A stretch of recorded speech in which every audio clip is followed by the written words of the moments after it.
Hola chicos, hola chicas, ¿qué tal? ¿Cómo estáis? Espero que estéis muy bien. En lo que se me enfría el café, vamos a hablar un poco sobre economía de fotógrafo o fotógrafa. Llevamos muchos años hablando sobre equipos, hablando sobre cómo conseguir clientes a través de una buena gestión de los recursos de que uno dispone y un gran marketing. Hemos hablado de infinidad de cosas relacionadas con nuestro oficio y siento que se habla muy poco de cómo organizarse con el dinero. Hay una diferencia grande entre organizar tu dinero como individuo y organizarlo como empresa o como autónomo o como lo quieras llamar, como fotógrafo. Cuando tú como individuo generas una riqueza, ganas un dinero, lo que sueles intentar es aprovechar esa cantidad de dinero para cubrir tus necesidades básicas, para cubrir otro tipo de necesidades que no son tan básicas pero que en el fondo nos hacen falta, y después solemos tratar de llevar el resto a ahorro. Y con ese ahorro, a medida que se va acumulando, nos sentimos más seguros y más tranquilos, nos podemos enfrentar a un problema. De repente tenemos que coger un vuelo, comprar algo que no estaba en nuestros planes, y siempre es bueno tener ahorro.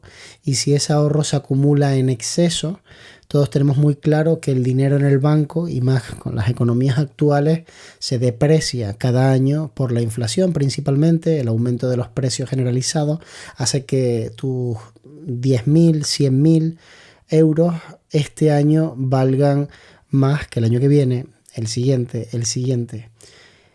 La depreciación del dinero es un verdadero problema, un quebradero de cabeza para la gente, porque no puedes utilizar la moneda como un refugio, sino que tienes que tratar de irte a otras cosas, ¿no? Por eso se dice que no es bueno tener ahorros demasiado grandes, aunque yo particularmente creo que si tienes una empresa es importante tener ahorros, tener músculo financiero. Pero bueno, vamos con la parte un poco más específicamente pensada para nuestra industria. Nosotros tenemos unos gastos fijos que son personales y unos gastos fijos que son de nuestra empresa. Y los gastos fijos de nuestra empresa, de la misma forma que ocurre con los personales, pueden ser variables o fijos. Es decir, tú en tu empresa tienes más gastos de lo normal si estás moviéndote mucho, haciendo muchas actividades, desarrollando ciertos proyectos, y después hay unos gastos que no te puedes quitar, hagas lo que hagas. La cuota de autónomo en España oscila entre los 300 euros y los, creo que son 600, algo así más o menos. Después tenemos también el tema del seguro de responsabilidad civil. Tenemos, por supuesto, la suscripción a los software que estemos utilizando para trabajar. Tenemos que hacer inversiones en equipo y tenemos un millón de cosas más que a veces son grandes, a veces son pequeñas. Lo que yo te propongo es solamente mi punto de vista, evidentemente es solamente mi opinión y no debes hacerme demasiado caso, simplemente debes verlo como algo, bueno, como una opinión más, sin más. Entonces, yo empecé trabajando por una cantidad de dinero que apenas me daba para pagarme el autónomo, una pequeña oficina compartida y arrojarme algo de dinero. O sea, una cosa como muy sencilla. Y a medida que fui entendiendo un poquito mejor cómo venderme, fui consiguiendo tener más clientes, fui subiendo mis precios a precios razonables, a precios de mercado, y empecé a obtener mayores beneficios. En esa época yo controlaba muchísimo mis gastos fijos por necesidad. Hay dos formas de controlar tus gastos, por necesidad o por opción.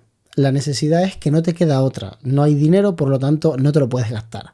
Entonces yo era una época en la que controlaba mucho mis gastos fijos porque no tenía dinero, entonces no podía pensar en hacer ciertas cosas o en meterme con algo porque no había, simplemente, ¿no? Y después, a medida que fui aumentando mis beneficios, digamos que el coste de la empresa empezó a subir cada vez más, porque me empecé a embarcar en cosas que antes no hacía. Cosas sencillas, sin volverme loco. Simplemente tengo un micrófono que pongo encima de la cámara y si tengo dinero en el banco, pues puedo hacer la inversión en un micrófono lavalier. Entonces te compras un micrófono lavalier. El mes que viene te compras una segunda cámara que no le vas a dar demasiado uso porque realmente no necesitas a lo mejor, o una tercera cámara, pero piensas, yo creo que con esta cámara me podría grabar algunos making of, y empiezas a invertir en cosas que al principio, más que una inversión, suponen un gasto, porque no hay un proyecto detrás que sustente esa inversión, ¿no? Yo ahora mismo tengo un Patreon que tiene mucha gente dentro y me da un dinero todos los meses. Si de repente yo decido que una persona venga a trabajar conmigo durante 3 días y le doy un dinero, estoy haciendo una inversión, porque gracias a que esa persona viene a trabajar, me puedo grabar, gracias a que me grabo tengo contenido, gracias a que tengo contenido, gente que se suscribe da un dinerito y a mí me viene de vuelta esa inversión con un beneficio, ¿no? Digamos que me gasto X, recaudo Y, pago los impuestos, le pago a PayPal, le pago a Patreon, le pago al banco, le pago a todo el mundo, y después sobra una cantidad de dinero. Esa cantidad de dinero es mi beneficio, ¿no? O al menos, digamos, la cantidad de dinero que después de haber pagado a todo el mundo, incluyendo los impuestos, sobra, ¿no? Porque hay gente que también mide el beneficio pero sin haberle quitado los impuestos. Pero bueno, eso es otro tema. Entonces, realmente, a mí lo que me gustaría que entendieras es que las empresas necesitan inversiones. Pero inversiones, no gastos que camuflo como inversiones. Y ahí es donde creo que radica el kit de este podcast. ¿Cuál es la diferencia entre hacer un gasto y realizar una inversión?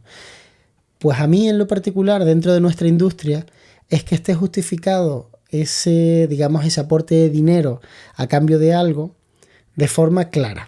Es decir, si tú haces fotografía de comida, por ponerte un ejemplo, ¿hasta qué punto necesitas una lente macro? O sea, ¿en qué momento tú has pensado que vas a entregar un detalle de una fotografía en el que sí o sí necesitas una lente macro? Yo estoy utilizando el 1850. Justamente lo tengo aquí detrás.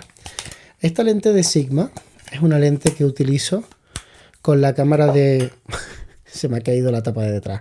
Esta lente de Sigma es una lente que utilizo con la cámara XS20, es una cámara chiquitina, y va desde los 18 milímetros hasta los 50. Esto en APS-C quiere decir que va desde los aproximadamente 28 hasta los 65, algo así, 70 como mucho. Es un rango que está muy bien para una lente todoterreno que es muy chiquitita y tiene una particularidad, y es que me permite acercarme bastante a la comida. No como un macro, por supuesto que no, pero me permite acercarme bastante. Supongamos que yo estoy en una fase inicial de mi carrera en la que no tengo demasiado trabajo y estoy R que R buscando que la empresa sea sostenible económicamente, que me dé mayores ingresos que gastos para obtener un beneficio. Que ese beneficio se convierta en mi sueldo, en un remanente que guardo para hacer inversiones futuras y de alguna manera también que se convierta en el sustento de mi vida. ¿El objetivo cuál es? El objetivo es convertir esto en una profesión remunerada. En el momento en el que yo me compro esta lente y empiezo a trabajar con ella, obvio tengo limitaciones. No es demasiado angular, no es un 16, no es un 12, es un 18. No es demasiado teleobjetivo, no es un 80, no es un 90, es un 50. Bien, tengo limitaciones. ¿Puedo resolver esas limitaciones con un poco de ingenio? Por ejemplo, si mi cámara tiene 40 millones de píxeles, ¿realmente puedo hacer una fotografía con un diafragma ligeramente más cerradito para tener esa nitidez en el punto dulce de la lente y hacer un crop del 40% y que dé la sensación de que está hecha con una lente que me permitía ir un poquitito más allá? La respuesta la conoces. La respuesta es sí, evidentemente sí, puedo hacerlo. ¿Es lo mejor? Depende. Es lo mejor en esa situación hipotética de la que estamos hablando, en donde lo que prima es ganarte la vida con la fotografía. En el momento en el que tú has llegado al punto de ganarte la vida de forma holgada con esto, te puedes permitir tantos caprichos como quieras. Los puedes dibujar de no, es que yo tengo el MacBook Pro M3 Ultra porque lo necesito. Fantástico, o sea, yo ahí a tope porque ese soy yo. Yo me compro lo que me da la gana. Pero hubo un tiempo en mi vida en que priorizaba el que me pudiera ganar la vida con esto antes que ponerme a hacer gastos absurdos que realmente enmascaraba como inversiones.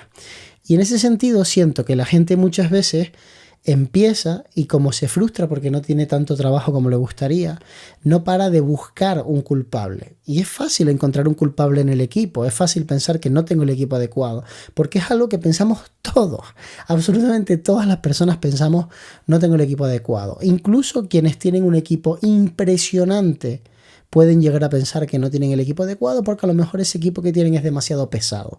Y entonces piensan, no tengo el equipo adecuado, debería tener un equipo más ligero, más sencillo. Y empiezan a hacer el recorrido a la inversa, buscar cámaras de menor categoría, pero que sean más ligeritas, que sean más sencillas, pero que le permitan trabajar. Entonces todos estamos continuamente en esa vorágine tan loca, ¿no? De comprarnos equipo y pensar que no es suficiente. Y de alguna manera entiendo a la gente que dice, necesito ese macro, necesito más angular.